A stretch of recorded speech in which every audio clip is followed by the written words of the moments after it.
underground. I click OK. And we can now see the structure of the final web page: an audio player, a block of text, a photo. I now want to enter a new block of text. Go back to my notepad, copy the next part, Control C, paste it in. I want the first line as a headline, so I enter an asterisk. I click Finish. I want another photo.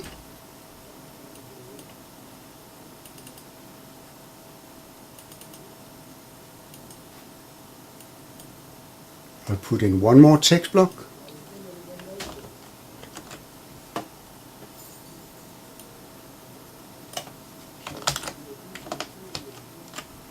I click Paste Text. In this case I don't want a headline, so I just click Finish. I'll take one more photo, click on Graphics.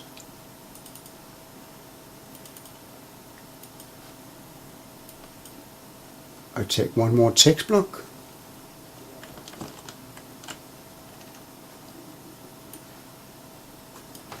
Control C.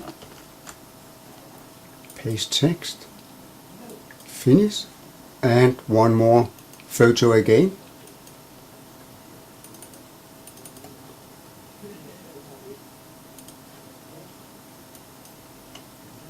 And the final block of text.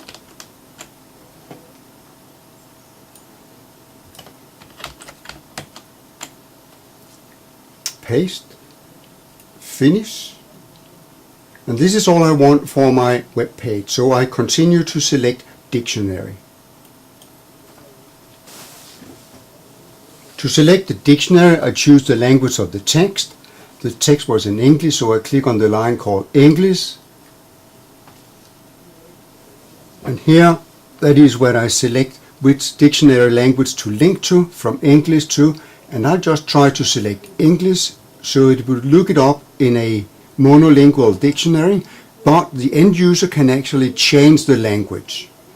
So finally I can click on a summary to see everything that I have selected. This version of TextBlender gives me a summary of all the selections, like the headline, if there is an audio player to start with, the instructions to the end user, the size of the different text blocks, what the next button will link to, and the different copyright notices at the bottom. Should I want to change something, I can for instance go back to main content. I can there click on one of the text blocks. If I have found that there is an error, edit it and click Finish. You can click on Export to export the final web page from any of the areas in the TextBlender. So let's click on Export. It is now recommended to save your work, because that will enable you later on at another point in time to restart the TextBlender with all your settings and all your entries there, and you can go in and make changes. So that is what I'll do now. I've prepared an empty directory in the root that I call 00 demonstration. So I just save it there. And now for the web page. And I want to save the web page in the same directory. Call it Fred. And click Enter. It now tells me that the file is ready to open. I also get an option again to save the changes. If I do this now, that will override the original TextBlender file, so I will say no. Copy the audio file and the photos that I use, and I click on the Fred HTML. Because this is a local file, I have to permit it to run the active content, to allow blocked content. Yes.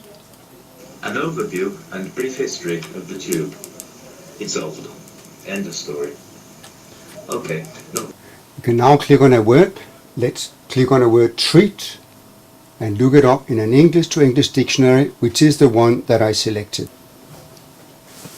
If an end user is not satisfied with the selection of dictionary from English to English, the target language can be changed. For instance, if I want it in Danish, and I then click Go, and the word is then looked up in an English to Danish dictionary. Should I want to make changes, I can go back to my TextBlender, to the main content for instance. I can change the first text, delete it, finish, and then export the web page again.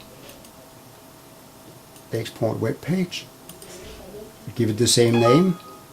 Yep. To see the change, I need to refresh the web page. Refresh. An overview and brief history of the tube. And the first part of the text has now disappeared.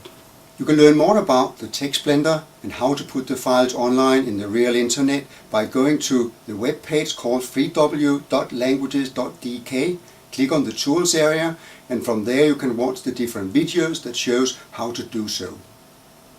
Enjoy.